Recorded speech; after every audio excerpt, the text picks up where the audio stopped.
From Tally to Cali, It's time to wake up. Wake up! Wake up!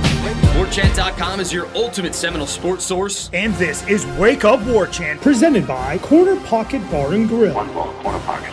Now here's Warchant.com's Aslan Hajavandi And Corey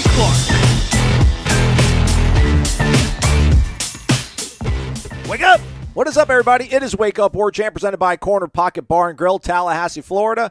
Coming up on today's show, an ambush on Corey Clark. We're going to compare coaches. Let Corey shoot holes into my argument. Wake Up Warchant, presented by the Corner Pocket Bar and Grill, Tallahassee, Florida. It is Tuesday. Happy Tuesday to everybody. It is Taco Tuesday all day long at the Corner Pocket Bar and Grill, as well as Trivia Night at the CP. That's how the hardcore fans, the loyalists, refer to that great establishment located off Appalachia Parkway in Tallahassee, Florida. Go check it out. Play some trivia. Carry the torch for your team. Let us know if you want to draft us on your team. Corey and I were free agents, but we're high-priced free agents, right, Corey? Not just anybody can sit there for free. Yeah, exactly right. Okay. Warchant.com. Aaron Judge. I'd say I'm like the Aaron Judge of trivia. All right. You're going to have to pay a lot of money to get me at your table. I'm going to bet on myself. Set it out. Wait for the highest bidder. I'll show you how good I am. Warchant.com, still only $10 for an entire year of access. Sign up, hit the thumbs up, listen to us on YouTube, 5-star rating and review on Apple iTunes if you could, please. And if you are on an Apple iOS device, use that podcast app, search for Wake Up Warchant. You'll see two results. Hit the one on the right. What helps me get out of bed in the morning? News like this: Florida State will take on Georgia Tech at noon, Corey. Little things like that just make me think the fates are on my side. Just enough days out of the year to keep going, keep hanging on to this spinning blue ball that we're on. So that'll be on ACC Network, Georgia Tech, Florida State, noon. Georgia Tech plays Virginia on Thursday. I'm not sure if that's in Atlanta, on the Flats. Is that what you guys call it, the Flats? They do call it the Flats. I don't call it that, but they do. And I don't know either. I think it is. I think it's in Atlanta, but who knows? It doesn't matter. Virginia's so bad. Yeah, what happened there? It I don't know. is on the guy left right at the right time, right? Yeah. 3-point favorite, Georgia Tech against Virginia on the Flats. It will be in Atlanta, downtown. So I did this. We got an off week. We don't have a lot to talk about specifically on this day. We'll speak to Florida State baseball head coach Link Jarrett later today at 2 in the afternoon. So check out warchant.com for news and notes from that. We get to speak to him for the first time as he's taken the job. We obviously at the introductory press conference, but they're doing some fall ball. I think they have an exhibition on Saturday, maybe? Sounds about right. I'm pulling my phone. I think so. Yeah. Pull up my phone. Oh, by the way, before I forget, Florida State softball got a really big-time transfer. Did you see that news, Aslan? Did that splash in your email feed? I didn't like how it just said Florida State lands transfer. It's like Florida State who? Like Seminoles softball? Like I couldn't see anything in my preview. That wasn't so great. I just you had to click on it. So you didn't even read it. No, I deleted it because that's clickbait. I'm not doing that. Come on, get better. Even in an email, it's clickbait. I see what you're doing. I didn't know we could go that. I thought that was more of a social media thing. But, yeah, it's a transfer from Texas A&M. That hit. She was a freshman last year and hit 13 bombs. Nice. Hit 300 with 13 bombs as a catcher / third baseman. I could look up her name, but either way, that's a big time. That's a big time get for Lonnie. And it says, let's see, Katie Dack. Katie Dack. Strong name. Strong name. It is a strong name. Says she will join the program for spring semester, which I assume means January, right? Yes, correct. Yeah, correct. She's from Parker, Colorado. Catcher, third baseman, hit 13 bombs, drove in 40, hit over 300 in a pretty good softball league in the SEC. So that's good news. Do we need to? What's wrong with Michaela Edenfield? Hey man, Katie. We don't know where they're going to put old Katie. She might be a third baseman. She might be a DH, first base. Who knows? Who knows? But yeah, you're going to have some power there in the middle of the lineup. Two-time freshman of the week in the SEC, all SEC second team. Catcher and third base. So, all right, there we go. I trust in Lonnie Alameda. She's built up what the kids call equity. Yeah. So, did a little bit of a research project here, Corey. I just think, after we talked on the show yesterday about how really important these next 5 games are, and this comes on the heels, coincidentally, of Bruce Feldman releasing his college football hot seat check. Mike Norvell's not on it. This show is not to say that it should be on it. I think we all can agree, obviously, that this program has visibly improved over the last 3 seasons, piece by piece, game by game, to a certain degree here, which gives you hope and faith and confidence that once you get some better talent, maybe some better depth, maybe better injury luck, maybe some better referee luck, that the tide will turn. Schedule luck. Yeah. It's all part of it. I think so. This is just a snapshot of where we're at right now in the season. We've hit the midway point of the college football season right now. And there are currently 7 teams that are ranked in the top 25, Corey, that either hired their coach the same year as Mike Norvell or after him, 3 of which are in the top 10. And a lot of the stuff here is that no 2 situations are alike. Everything is different. And if you're a Florida State fan, what you've read over the course of the last few years, what you've seen on the field, you've either been led to believe or you believe and feel that this Florida State job that Mike Norvell took over was just an absolute disaster and needs so much time on a scale that we really didn't appreciate or understand when Willie Taggart first got here, and that was probably exacerbated by some of the things that Willie Taggart had done, which I think we can all kind of agree on that. I think even I agreed on that. Maybe it was not nearly. I don't know that that's up for debate. Yeah. But again, 7 teams in the top 25. This is more or less an exercise just to kind of show that everybody's inherited kind of some pretty lousy situations. Some have made better results so far. Doesn't mean that this thing's a marathon. For all we know, 7 of these teams we're talking about, maybe only 2 of them will be ranked when the season is over, and Florida State will be ranked. It just underscores, I think, how important these next 5 games are, especially Miami and Florida. If you beat Miami and Florida, you feel really good about where you're going. And this is all moot. And I'm not trying to make any sort of huge statement with this show here. Just figured it's a Tuesday. It's an off week. Let's go. Tennessee right now, they're ranked 3rd. And all this we're looking at in a very small snapshot here, Corey, of what they were the 3 seasons before their current head coach took over and some of the off-field stuff that they maybe inherited. Tennessee, now they've got Josh Heupel. He's their 3rd head coach in 5 years. He went 7-6 last year. He's currently 6-0. He is number 3 in the nation. They are 5-4 versus ranked teams. The 3 seasons before he got there, Tennessee went 5-7. They had 2 guys kicked off the team and arrested. They were 20th in recruiting. 2019, they were 13th in the nation in recruiting. They had a linebacker arrested and kicked off, and a defensive back who was arrested and kicked off and apparently had a restraining order before he got to campus that Jeremy Pruitt did not make administration aware of. They went 8-5 in 2019.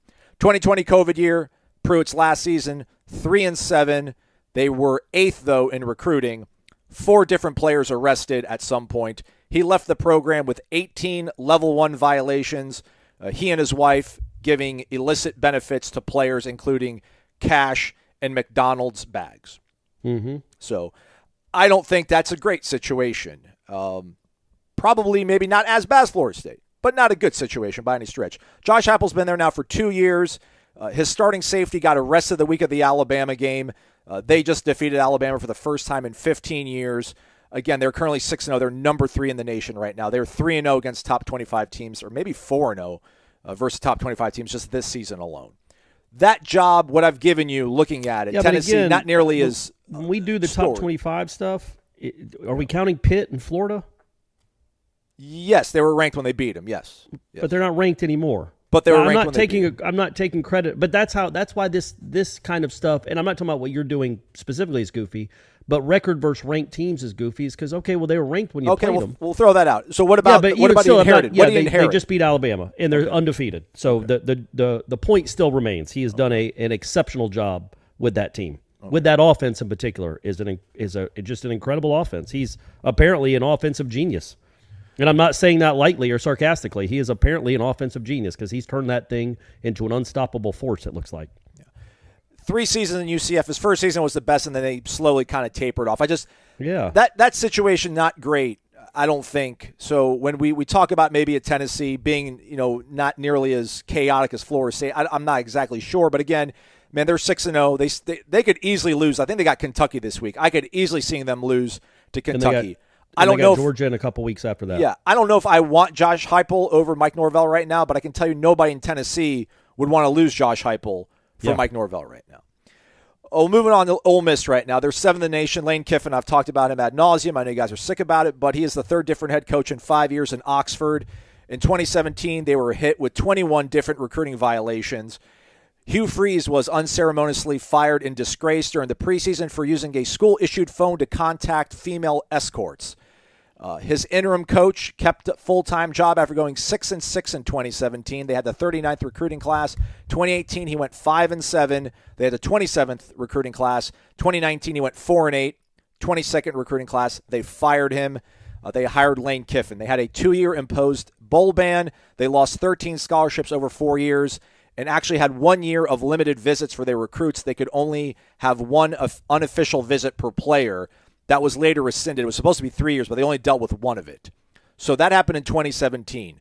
The probation expired in December of 2020, the end of Lane's first year. Lane went 5-5 in 2020. Last year he went 10-3, New Year's Six Bowl. He's currently 7-0, number 7 in the nation. They are 4-5 versus teams that were ranked at the point. I won't use that stat because Corey doesn't like it, and I get it. It's fine. That's fine.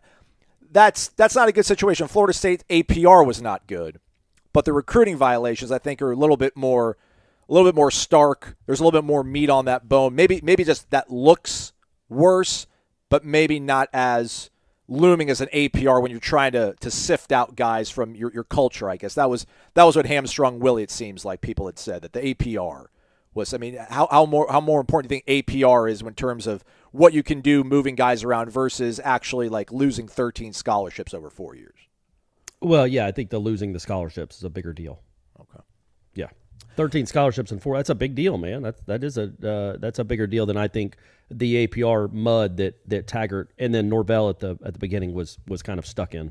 Yeah. All right, last one, and there's more, but I'll take a break and let Corey start poking holes and stuff. Number 8 right now in the nation is TCU. This is Sonny Dykes. He is only the second coach in the last 21 years at TCU. They were quite stable with Gary Patterson. They went 5-7, 6-4, 3-5 last year in Gary Patterson's last year. He quit in the middle of the season. They went 5-7. None of their recruiting classes were ever ranked above the 20th spot. They were 63rd in recruiting in 2021. He quit midseason after a loss to Kansas State in which 2 of his players threw punches and were ejected in the game. Kind of something similar happened here. After a rivalry loss, he publicly accused a player on SMU of swinging a helmet at one of his assistant coaches. Video later showed that no such incident happened. Kind of embarrassing. Sonny Dykes right now is 3-0 versus teams that were ranked when he played them. He's 6-0 right now. They're ranked 8th in the country. This is his first season at TCU. His starting quarterback, which he personally brought in, went down. He is now on his backup quarterback, and they're 6-0 right now. That situation, not great, but again, Gary Patterson had been there for so long. They were winners, man, until pretty much 2019. The last 3 years were definitely not strong seasons. So I think for me, what I'm trying to build here is that I think these next 5 games for Mike Norvell are terribly crucial. I don't see any way he's not retained, and I'm not saying that he should not be retained going into 2023 unless he were to lose to Miami and Florida. Then I think you can have some real serious conversations. I don't foresee that happening. I think they played well enough against Clemson that you feel good enough that they'll win one. They'll split those 2 games. And to the point from the show last week about why are we now as a certain parts of this fan base, Corey, why did the Clemson game, after losing to the number 4 team in the nation, why is that the reason that you're going to start getting really angry and frustrated? I think part of that is because was that game not so important because it would have kind of wiped everything clean. The NC State game would have made you forget about Wake Forest, and you would have felt so good about things. And then it was kind of like a double or nothing situation here. Listen, a talented team, more talented than you are. But if you couldn't wipe the slate clean, it would have redeemed everything, and you didn't capitalize. So I think that's why you're a little bit frustrated for a Florida State fan. And I'm looking at these sort of situations these other coaches are in. I believe that it's fair, and we mentioned at the top of the show, man, that Mike Norvell did inherit a fairly unfavorable situation, but he also inherited a program that was not too far removed from winning a national title, probably in a better recruiting ground than Oxford, Mississippi, Knoxville, Tennessee, and Dallas-Fort Worth, maybe to a certain degree. But TCU has not won a national title in our lifetimes. So I think for that small minority that's not making a good point, I'm trying to give you some maybe information when you are trying to make your point on the internet, when you're fighting against people that are telling you that you're stupid for thinking that you should want more from the head coach. Because some of these coaches I haven't even gotten to yet, which maybe I won't because I can tell you're probably getting sick of hearing my voice around everybody. But Clay Helton did better than Lane Kiffin at USC, but it wasn't enough. Tom Herman did better than Charlie Strong at Texas, but it just wasn't good enough. Mike Norvell is doing better than Willie Taggart, but right now is just not good enough. He's got 5 more games this season that are just so crucial to making us believe that it will be enough, I believe. Yeah, man, I don't think there's anything unfair about any of that. You know, I think when these conversations happen, I like to do them, after Thanksgiving. just because you have the whole season now. Because maybe what if TCU loses 4 in a row, and you're like, well, do you really want Sonny Dykes? Oh no, now? yeah. I don't, but right now in the present, whatever day it is, October 18th. Yeah, man, there are coaches out there that are doing better than Mike Norvell and have done better, have built quicker. It is not a sprint though. You were trying to build something lasting, and but I get it. If you finish this year with losses to Miami, Florida, and Clemson, two of those coaches are in their first year, and so that gives you at least another. You have another 5-loss season, maybe a 6-loss season again. It is absolutely fair to question the direction of this program. It just is. So I get what you're saying, and I get wanting to have better than what you currently have. Not that you think Norvell's a bad coach, but you want more than 4-3. yes. You want more than 4-3, especially when you start off 4-0. You're tired of losing to Wake Forest. You're tired of losing to NC State. I get it. I don't. There's no real counter to that. I just want to see what this looks like at the end of the year, because we do see positive direction. It is slowly climbing. It's not climbing to a 10 or 11 win season this year, clearly, but it is climbing above the mess, the absolute. I almost cussed there. Ooh. Dumpster fire that was 2020.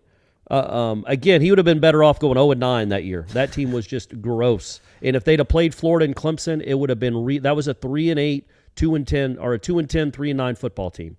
So it just was a gross football team. So they built upon that. They are now competitive. But I get it, man. It's Florida State. You don't want to just be competitive, and you don't want to just hear the talking heads keep telling you be patient. Don't be, hey, he took over a terrible program and now it's just okay. Like you want to be more than okay. Again, that's why that NC State game was such a killer, man. Yeah, you're 5-2. You're 5-2. You're probably not ranked, but you're receiving votes. You just played Clemson to within 6 points. You feel good about the direction of the team, but then you throw a dumb interception at the end, just like you gave up a dumb touchdown at the end of Jacksonville State, and it changes the whole complexion, the whole perspective of the season you've had. And that, to me, is was such a killer about the way that game ended. But the good news is you got 5 games left, and there is a chance they're an 8 or 9 win team. There is a chance. I mean, they still could get to 10 wins if they win their bowl game. But, I mean, they got to win out, clearly, and there's no reason to think they're going to do that after the way they played the last 3 weeks, but they could. Yeah. But they could get to 8 or 9 wins, and then you feel positive about the direction you're going. But, no, you're not Tennessee. Now, in 2025, will Tennessee be in a better place than Florida State? That's what the administration – but, number one, you're not going to go get Heupel anyway. Oh, no. So, yeah. So just – I get but it's also like you start dating a girl that's attractive. Love her to death. She's sweet. She's got a good personality. She likes you. Then your buddy starts dating this hot supermodel. And instead of being happy for your buddy, you're like, well, why can't I be dating her? I want her. Look at what he gets. And I'm just stuck with this really cute, sweet person that loves me. Like right now, I think I get what you're doing. Like you don't want people to just accept mediocrity. Right. But I don't think Norvell's mediocre. I don't. I think right now the product, if you just simply go by wins and losses, and yes, I hear how dumb that is coming out of my mouth, because what else would you go by? It is a mediocre product that he's given you for 2.5 years. But I don't think when you really dig down in this program that it's a mediocre program. I don't think Dabo thinks it's mediocre. I don't think Dave Doran thinks it's a mediocre program, man. I just don't. Now, if they lose to Georgia Tech, all bets are off. Go pay Heupel $45 million to come here. But I just don't think it's a mediocre program, even though the results right now would speak otherwise. Well, because I do think they're close, that's all. Yeah. I do think they're close. Oh, absolutely. I think that's not something that's unique to Florida State and their situation in their rebuild, too. I'm sure there was moments where certain Tennessee fans probably thought they were close with Butch Jones, or Southern Cal fans thought they were close with Clay Helton, and it didn't go their sort of way. But then again, look at last year Tennessee. Like, were there a lot of Tennessee fans that were like, man, they went 7-6? 7-5. So that's 5 you're right. losses. You're right. I apologize. You're right. 7-6. So they lost 6 games. Right. So it wasn't like Tennessee fans were like all on board with Heupel. Yeah. Like a guy that came from UCF that didn't have a great record there, loses 6 games his first year. Now he won 7. He went to a bowl. That's better than Norvell's done. They got better though. 2020 they were 3-7. They went 7-6. They improved. Right. So they saw improvement. But I don't think there was anybody there that was like absolutely Heupel's going to have us number 3 in the country we're going to beat Alabama next year. We're going to have a quarterback that wins the Heisman, and we're going to be number 3 in the country middle of October next year. I don't think Tennessee fans watching that season last year thought that was coming. But here it is. Yeah. So maybe, I'm not predicting it, but maybe something special, magical can happen like that with Florida State. It happened at Tennessee. I think you have a similar talent that Tennessee does. I think maybe next year the roster should be better. You should have a good enough roster to have a magical special run. But again, we're also in the middle of October, so again, I think we'll wait till the end of November. And again, unless they lose to Georgia Tech, that's going to be ugly if that happens. Yeah, it was an off week, so I mean, did a little research here. I figured, I did a little research too. No, it's good, man. I don't disagree with like wanting more, and I don't disagree with people that might get tired of the Corey Clarks and the Jeff Camerons and the Irish O'Fells trying to tell you to be patient and calm down. I get it. It's been half a decade of just grossness, man. More than that. They showed that. Did you see the stat they showed Clemson and Florida State like the last 7 or 8 years or something? Yes. Clemson's 67. Yeah. Well, now they're 68-8, and Florida State is like 30-36 or something. Yeah. It's just gross, man. Yeah. You've lost 36 times in the time that Clemson has lost 8 times. So I get you want more. I don't think it's lightning. Heupel maybe being not a great example. I don't think typically it becomes lightning strikes. I think you have to build it a little bit. But next year needs to be a year. Maybe this year is a year where you look back and say, all right, man, they got to the Pinstripe Bowl or the Gator Bowl with an 8 or 9 win season, and then they won that game, and you feel good going into the second National Signing Day, and you feel good going into next spring. Maybe that happens. It just would have helped a lot if you'd beaten NC State. I mean, my counter to that, that sounds so practical and pragmatic. Just you go from 6 to 8 to 10, and then you're competing for a playoff spot. Maybe that'll be my project for Wednesday, or end of the season. I can't recall a lot of that kind of happening, and it sort of does seem to be lightning. I think maybe Ed Orgeron won it in year 4, although no, I think 17 was his first season, so that was year 3. But Jimbo, Saban, Urban, Dabo's the outlier. I don't think we're thinking Florida State is going to – I just think it's at a different place now where I wasn't expecting Florida State to jump into the national championship picture in 3 years. No. I just wasn't. I thought too much had happened between the really good seasons and now to think that in 2 or 3 years they could. I also don't think Norvell's as good a coach as Nick Saban, man, or Dabo for that matter. I think Norvell's a good coach. I don't know that he's like an elite coach. It'd be cool if he was, but he hasn't proven to be that guy.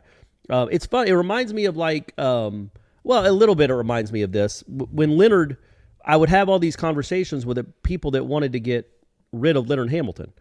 And again, I'm not comparing Norvell's track record to Leonard Hamilton. It's just the philosophy was, he's not, he keeps losing to Duke and he keeps losing to Carolina. He's not Roy Williams. He's not Mike Krzyzewski. And I'm like, no, Leonard Hamilton is not as good a coach as Coach K. We got it. When I praise Leonard Hamilton or when I praise Mike Norvell, it's not me saying he's the best coach in the country. I think he's doing a good job. I don't think he's a Hall of Fame coach. He might, but maybe he ends up being that, but I haven't seen it. And it's the same thing with Leonard. I love what Leonard's done at Florida State. I think he is a very, very good basketball coach. I don't think he's Coach K or Roy Williams or, name somebody else, Jay Wright. He's not one of those guys, but he's very, very good. And he was great for Florida State and is great for Florida State.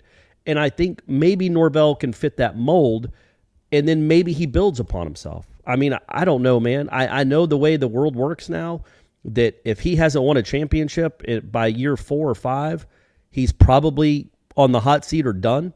But, he might just build something pretty cool and special here. I don't know. I know he's building something. I don't know how high it can go. Does that make sense? Yeah. I do think he's building something. I just don't know if he's building a top 15 program, a top 20 program, or a top 5 program. That's what the next year and a half, 2 years will prove to us, I think. Your favorite athletes, they're striving to put themselves in a winning position. How can you do so? Well, you don't even have to play the game. You can just bet on it and win, and do it over at mybookie.ag. MyBookie's got the biggest online selection of odds and contests to fill all your sports betting needs anytime, anywhere. You can bet on the NFL, Major League Baseball playoffs. Who's gonna bring it home, Corey? Who do you think? Not the Dodgers. Oh, yeah. Not the Dodgers. Of course, Stephanie became a Guardians fan because they got up 2-1 on the Yankees, and her dad was a big Indians fan, Cleveland fan back in the day. And so she decided to go to Corner Pocket Sunday night, to watch the Indians try to close out the Yankees in Game 4, wearing her jersey and everything, and they lost. Because, of course, as soon as she starts caring and paying attention, those teams fall in the tank. I wonder if Dodger podcasts are calling for Dave Roberts to be fired. Absolutely. Yeah, absolutely they are. Especially the way he handled when they had the 3-0 lead in the 7th inning. Yeah, how do you win 100? It's crazy. Anyway, go ahead with the read. I'm sorry, Aslan. You're great. I love it. If you've been waiting for the right time to get on the action, that time's now. Make your winning move today. Go to mybookie.ag, sign up. It's totally free. Use the promo code WARCHANT and claim your deposit match. Dollar for dollar. Any amount up to $1,000. Again, the promo code is WARCHANT to claim your bonus. Virginia, Georgia Tech. Georgia Tech 3-point favorite over on MyBookie. The over/under 45.5. Gross. I mean, that's not a great. It's not a good showcase for the conference. For the conference, man, that's pretty tough. I don't know how that happened. I think they thought Virginia might be better than they are, but good night. Yeah, that's gross. Experience sports in a whole new light. Make this season a winning one. Bet anything, anytime, anywhere with MyBookie. Last thing, Corey, before we head out here, I think we'll try to do shows the rest of the week, even though I got something to talk about real quick. Okay, well, can I or go? Sure. Yeah, just because I did a little, just going back to I wanted to talk just a little bit more about the FSU Clemson game in the sense that I looked it up. Sure. So we all remember the 2016 Clemson Louisville game where Lamar Jackson was just incredible. Yeah. Clemson won at the end because I think the Louisville kid ran out of bounds before the first down or something crazy. So Louisville ran for like 235 yards in that game. Of course, Lamar Jackson ran for a lot of that. So Clemson has played 77 regular season games since that game. 77. Okay. This was the third time they've given up over 200 yards rushing. Out of 77. Yeah. Well. I think, again, we'll see, but isn't that something to build? And I think out of those regular season games, they've given up more yards than 460, like 5 of those times. 5 times in 77 games. 3 times. This was the only 2 times that a team rushed for over 200 yards in the last 76 games before the Florida State game on Saturday night. So that is something to hang your hat on. That you if you can do that against them, you can do that against anybody, except clearly maybe NC State. But that does bode well for the remainder of the season. You should have so much confidence in your offense, your ability to get yards on the ground, your ability to move up and down the field, your ability even to score points, because 28 against Clemson isn't nothing. That to me is that's what I hopefully take out of that game. They come out of that game, because I don't think that offense was playing with a lot of confidence. Certainly not in the second half against NC State. There was nothing they were confident about. Hopefully they have a good game against Georgia Tech, can win that one convincingly, at least put up mid-30s points, and they go into Miami with some real confidence on offense. Because if you can run on Clemson, you can run on anybody left on your schedule. Absolutely. But, oh, wow, they really do. I thought they had Syracuse before Miami. That game is looming, huh? It's coming up. It's coming up hard, man. That game is looming. Yeah, it's incredible. Just, the bummer would be that you did that, but you couldn't find a way to close them out and get the dub on Clemson. But yeah, that's obviously a huge thing. I mean, you beat Miami last year, comeback victory. That was huge. Obviously, that North Carolina, I don't know if any coach has ever beaten a top 5 team and got less credit or has just lost out of the collective consciousness of their fans more so than that North Carolina game in 2020. And I get what happened after it. Yeah. But still, that was a big win. That was a really cool night. That night was all right, man, this guy can scheme it up, can figure it out. They held on for dear life in the second half. It wasn't pretty. Did they score in the second half? No. Whatever. No, they were like 31-7. Hey. But 31 points is enough to win you a lot of football games. If you would have scored 31 points against Wake Forest and NC State, you would have been winning. You'd be 6-1 right now. I feel like you might have had a kicker in that game that missed a couple critical field goals in the second half of that game that gave North Carolina a chance to tie it. Well, I don't remember. Yeah, that's how much I don't remember that game. But yeah, I remember that they were up 31-7. They got the opening kickoff. LaDamian Webb gets it all the way down to the 1-yard line. Gets tripped up at the 1, first and goal. Dante Lucas gets a personal foul. Drews it back to the 16, and then you end up missing the kick. And so instead of 34-7, it's 31-7. And then late in the game when it's 31-24, Jordan Travis has a big run to get down in the field goal range, and you don't make the field goal that would have made it a 10-point game. All right, and then just wrapping up here, the only thing I wanted to touch on here, we've gone through a lot of it. Thank you, Corey, for letting me babble on with all this stuff I looked at. It's just this weird thing about me talking out both sides of my mouth because I am a Florida State alum. I want to see this program do great, obviously. When they're doing great, everything is great. Like the 4-0 start was amazing. Everything felt so good. I want it to happen, but then I deliberate between, is it a birthright for Florida State to be a great program, and then also being pragmatic and being like, hey, everyone's had their rut. Alabama had their rut. Oklahoma had their rut. Texas had their rut. Maybe this is just one of the ruts. Stay the course. Be patient. And then it battles with me being like, we got to get rid of Willie Taggart. The standard is the standard. We can't, because they got better, man. 2018 was maybe just as bad as 2020. The first year of Mike Norvell might have been just as bad. 2018 was horrendous. For as bad as they were in 2019, that actually was a better team. They actually did make it to a bowl. I know people don't care, but still, I thought it was cool they made it to a bowl game. And that team was better than 2018. So it's like, all right, do we just demand outright excellence at all times, or do we be a little bit realistic and be like, all right, man, it's gonna be a little bit rough and bumpy? And the crazy thing is, like, dude, Southern Cal went back-to-back BCS bowl or New Year's Six bowl games in 16 and 17. Horrible season 18, 19, not all that great either. They're 5-1 in 2020, make it to the Pac-12 championship game, shortened season, and then they lose their second game of the year. The following year, they're done with Clay Helton. Like, done.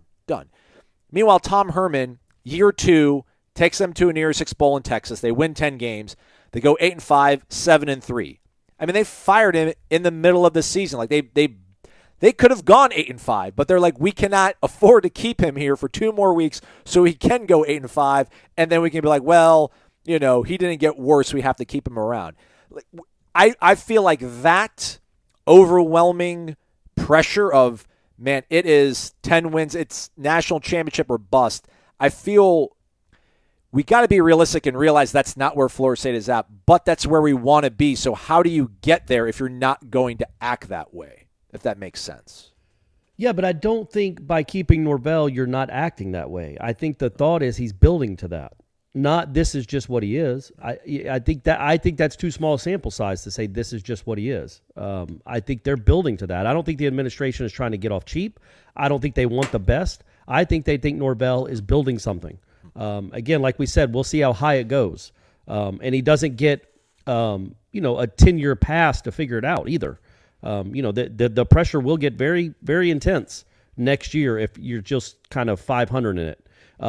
So he does have to start winning in a much greater clip to avoid pressure. But I do think they think he's doing that. I think they think he's a guy that can do. They really believe in him. Now maybe that's unfounded. Maybe that's foolish. I don't know. I think we do see signs that they're getting better. But yeah. So I would say this. If Lincoln Riley was available and wanted to come to Florida State, I'd fire Norvell right now. I would fire him right now and say, sorry, man. I really do apologize. We're going to keep climbing. We love you. My Stephanie thinks you're a girl. So Stephanie, I went and watched the with Mark and Michelle from Connecticut. We went and watched the Legacy Walk. I'd never done that before. Yeah, it's cool. It's cool. And so we're standing there right on the sidewalk. And Norvell hops out, gets off the bus right in front of us. Shades on, in a suit. And Stephanie goes, oh, my God. Yeah. He's hot. He is hot. I'm like, all right, calm down. Cool. Calm down. He's in a suit. He's got his silver hair. He's got his glasses on. It's like, all right, calm down. Look at what you got. Right. It's not bad. It's not. You could do worse. So I would tell Norvell he's gone tomorrow if somebody like Lincoln Riley was available. So it's easy for somebody like USC to make a decision like that, right? We can push all along, okay, let's get rid of Norvell. He's not doing, he's certainly not the guy. Well, who is? You better have a surefire pick because you are guaranteed that the program will be worse the very next year.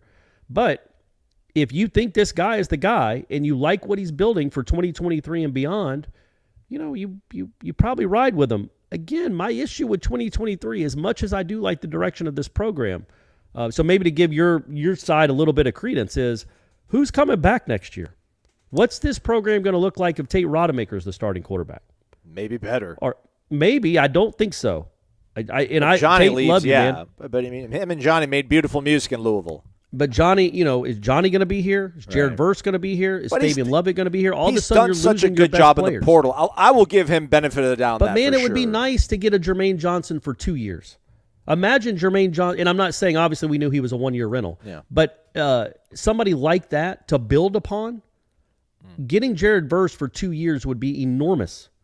Fabian Lovett for another year. Jordan Travis is a 23-year-old, sixth-year senior that's seen and done everything. These running backs all coming back. The wide receivers coming back. If you can promise me that this whole core group is going to come back intact, as competitive as they are now, as close as they are now to being a top 15 team, in my opinion, if they're all coming back next year, buddy, yes, they are going to have a very good season in 2023. I truly believe that.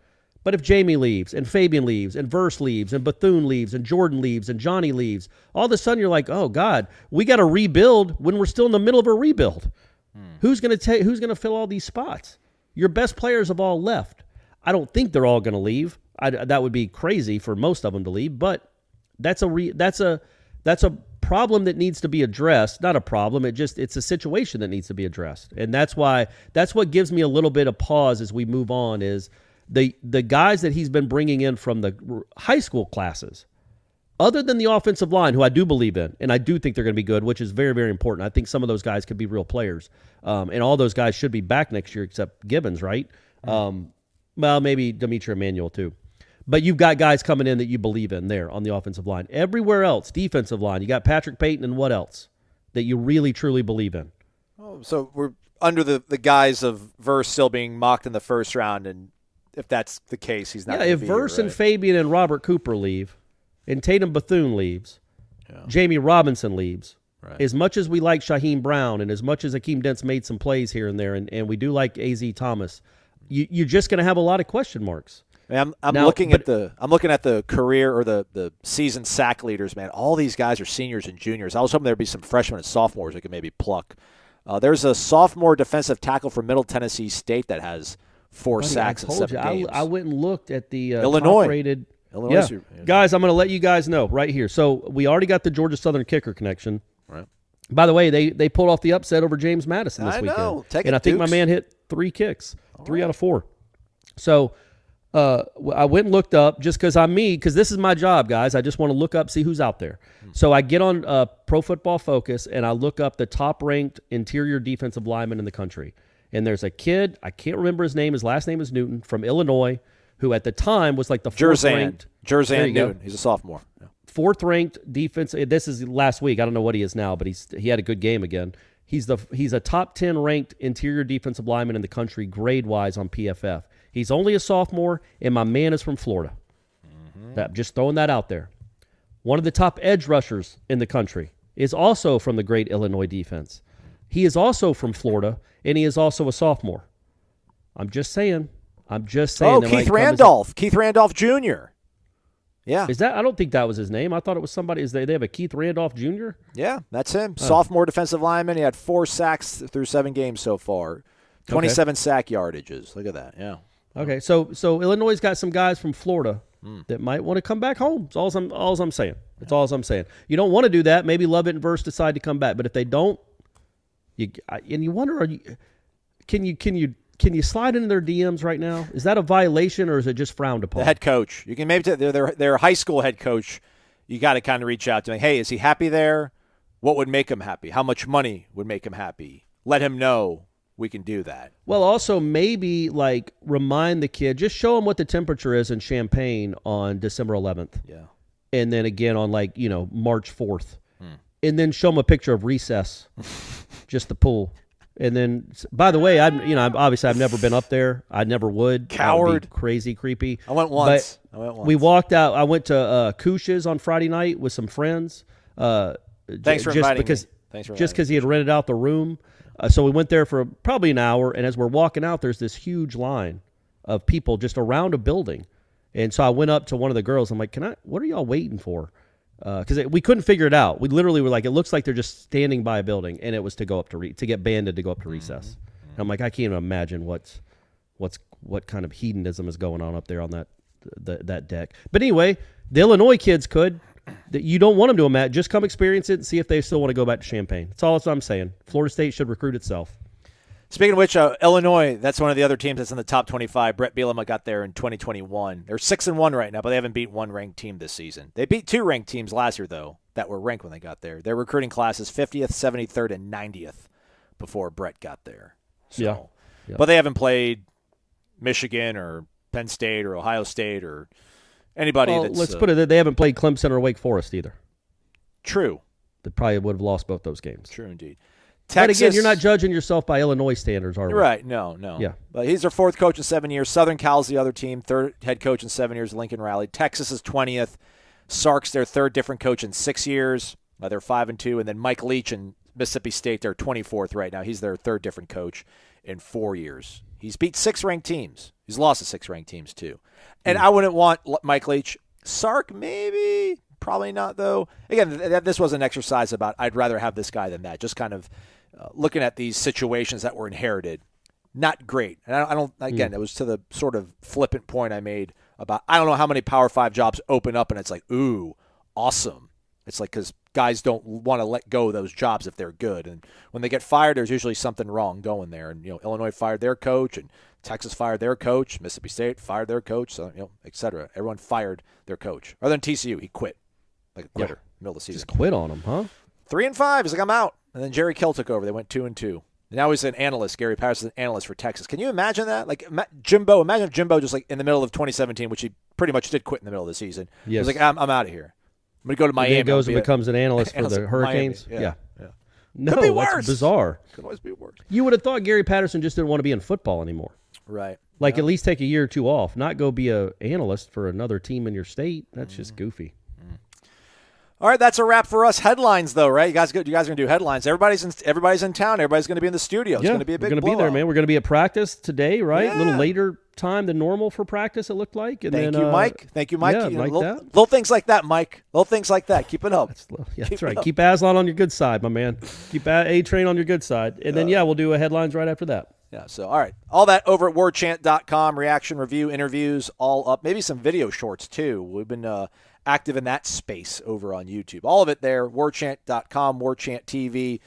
Subscribe, like, you know the drill. For Corey, I'm Aslan. Thank you for listening to Wake Up Warchant, presented by the Corner Pocket Bar and Grill.